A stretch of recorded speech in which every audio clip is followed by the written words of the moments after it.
டே 3 of நானும் என் 6 packs சேலஞ்சும் காலைல இருந்துச்சுன்னே சுவையான ஓட்ஸ் சாப்பிட்டு இன்னைக்கான பிரேக்ஃபாஸ்ட்டை முடிச்சிட்டேன். கார்டியோ பண்ண ஸ்டார்ட் பண்ண ஆரம்பிச்சேன். நடுவில் நம்ம தைசன் தலைவனும் வந்தான். அப்புறம் கிருக்குன்னு அவனை இழுத்துட்டு பையனுக்கு தாக அடிக்க ஆரம்பிச்சிச்சு. அப்புறம் தண்ணி குடிச்சிட்டு அப்புறம் நம்ம தோழன் வந்தான். அவனுக்கு பழம்லாம் வச்சு குத்துட்டு அப்புறம் ஜிம்மு கிளம்பி போயாச்சு. கிரீட்டினை குடிச்சிட்டேன்.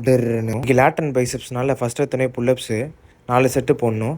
இது போட்டால் இந்த மசில் ஆக்டிவேட் ஆகும். 2 ஓவர் ரோ இது 4 செட்டு போடணும். 3 செட்டு வெயிட் வச்சு லாஸ்ட் செட் ஃபெயிலியர். இது போட்டால் இந்த மசில் ஆக்டிவேட் ஆகும். Close grip lat pull down இதுவும் 4 செட்டு போடணும். இது போட்டால் இந்த மசில் ஆக்டிவேட் ஆகும். அப்புறம் சீட்டட் டேபிள் ரோ இதுவும் 4 செட்டு. இது போட்டால் இந்த மசில் ஆக்டிவேட் ஆகும். அப்புறம் single hand lat pull down இதுவும் 4 செட்டு. இது போட்டால் இந்த மசில் ஆக்டிவேட் ஆகும். அப்புறம் ஸ்ட்ரைட் ஆர்ம் புல் டவுன் இதுவும் 4 செட்டு. இது போட்டால் இந்த மசில் ஆக்டிவேட் ஆகும். ஃபிளாட் ஒர்க் அவுட் முடிச்சதுனால பைசப் போயிட்டோம். பைசப்ஸ் கேபிள் கர்ல் இது போட்டால் இந்த மசில் ஆக்டிவேட் ஆகும். அப்புறம் இன்க்ளைன் சீட்டட் பைசப் கர்ல் இது போட்டால் இந்த மசில் ஆக்டிவேட் ஆகும். அப்புறம் கேபிள் டபுள் பைசப்ஸ் இதுவும் 4 செட்டு. இது போட்டா இந்த மசில் ஆக்டிவேட் ஆகும். ஒர்க் அவுட் முடிச்சுட்டு கொஞ்ச நேரம் கலிஸ்டரிங்ஸ் ட்ரை பண்ணிட்டு இருந்தேன். கொஞ்ச நேரம் பக்காவா நின்றுட்டு இருந்தேன். அதுக்கப்புறம் தப்பால் கீழே வந்துட்டேன். அப்புறம் வீட்டுக்கு போனதுக்கப்புறம் சுவையான சாப்பாடு சாப்பிட்டு டைசன் கூட கார்டியோ பண்ண ஆரம்பிச்சிட்டேன். என்ன ரொம்ப நேரமா பார்த்துருந்தான். பார்த்தா பூனை என்ன நினச்சான்னு தெரியல, திடீர்னு ஓட்டானா. அதுக்கப்புறம் இன்னைக்கான டேவை பக்காவா முடிச்சிட்டேன்.